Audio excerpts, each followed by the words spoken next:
والی بات یہ ہے کہ جو لوگ ابھی ڈیولپمنٹ چارجز آپ نے لگائے ہیں جنرل اور اوورسیز بلاک کے اوپر،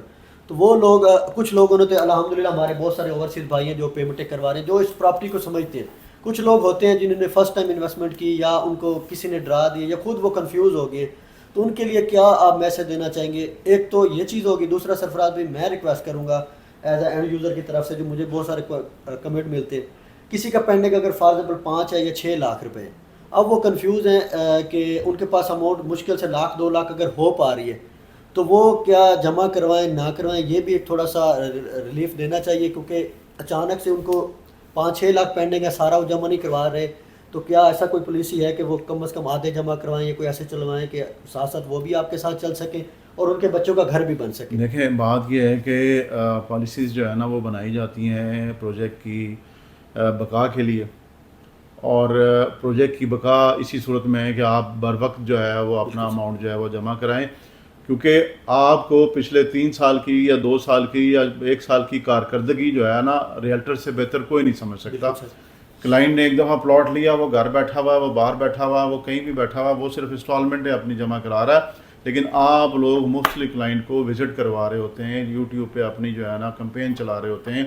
آپ کو پچھلی ویڈیو سے اگلی ویڈیو کا فرق نظر آتا ہے. تو اس لیے جو ہے نا یہ اگر کسی کے پاس کو کم اماؤنٹ ہے تو ڈیفینیٹ وہ اپنا جمع کرائے گا، تو اس کیٹیگری میں تو وہ نہیں آئے گا جس کو ہم ڈیفالٹر لسٹ کہتے ہیں نا. اس کے بعد جو ہے نا وہ مزید جب اس کے پاس پیمنٹ آتی ہے تو وہ پھر اس کو جمع کرا دیتا ہے. دیکھیں ہم نے کبھی بھی، آپ اس بات کے گواہ ہیں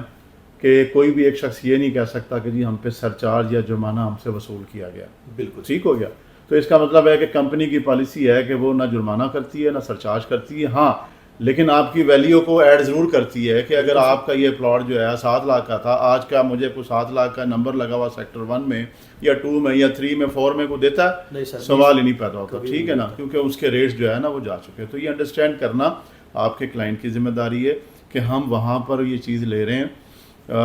جہاں پر جو ہے نا آنے والے دنوں میں، آنے والے ٹائم پہ مجھے اس کا ڈبل ٹرپل اور فورتھ ملنا ہے. اچھا اب میں بات کروں گا آپ کے ڈیولپمنٹ چارجز کے حوالے سے. پلاٹ کی قیمت، ڈیولپمنٹ چارجز کو دونوں کو انکلوڈ کریں، ایک اماؤنٹ جمع کریں کہ یار یہ اتنا بن گیا. سپوز ہم کہتے ہیں جی 25 لاکھ بن گیا، 30 لاکھ بن گیا، 26 لاکھ. اب آپ نکل جائیں سراؤنڈنگ میں جا کے دیکھیں کہ آپ کے کمپٹیٹر جو ہے وہ پلاٹ کتنے کا سیل کر رہے ہیں ڈیولپمنٹ چارجز کے ساتھ.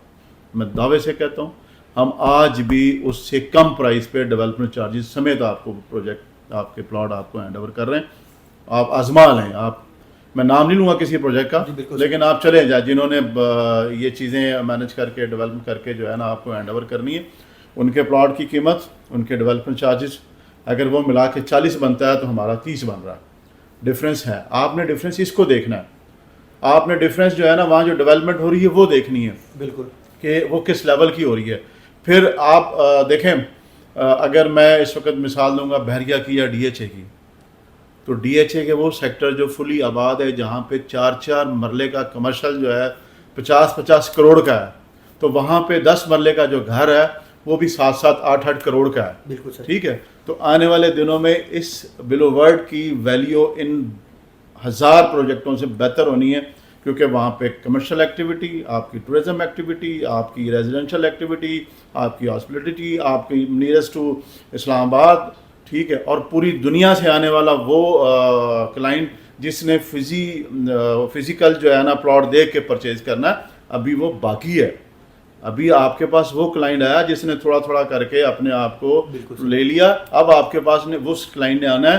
یہ پلاٹ کارنر کا ہے جی، یہ کتنے کا جی، یہ پلاٹ جی 60 لاکھ روپے کا، یار 55 میں ہوتا ہے تو مجھے کروا دو. انہوں نے نیٹ کیش دینا، اور کس کو دینا؟ مجھے نہیں دینا، انہوں نے آپ کو دینا جنہوں نے ڈیولپمنٹ چارجز پے کیے ہوئے ہیں، جنہوں نے پلاٹ دیے ہوئے ہیں. تو اس چیز کو انڈرسٹینڈ کرنا کہ اب یہ ٹائم آنے والا ہے اور آپ نے اس ٹائم کو کیش کرنا ہے اور اسی ٹائم کو آپ نے لوز کرنا. اٹس اپ ٹو یو، یہ آپ کے اوپر منحصر ہے. آپ اپنی کنفیوژن سے باہر نکلیں اور اس چیز پر آئیں کہ یار سراؤنڈنگ میں اتنی سوسائٹیاں ہیں، ان کے پلاٹس میں اور ہمارے پلاٹس میں، ان کی لوکیشن میں ہماری لوکیشن میں، ان کی ڈیولپمنٹ میں ہماری ڈیولپمنٹ میں زمین آسمان کا فرق ہونے کے باوجود ہم ان سے کم ریٹ پہ کھڑے ہیں بما ڈیولپمنٹ چارجز. تو اس لیے جو ہے نا اس چیز کو انڈرسٹینڈ کریں. اور میں گارنٹی سے کہتا ہوں کہ جس وقت آپ نے 10-12 لاکھ پے کر دیا، ابھی 2-4-5 لاکھ رہ گیا، آپ وہ پے کریں اور آنے والے وقت کا انتظار کریں. پھر آپ دیکھیں کہ یہ پروجیکٹ آپ کو بے پناہ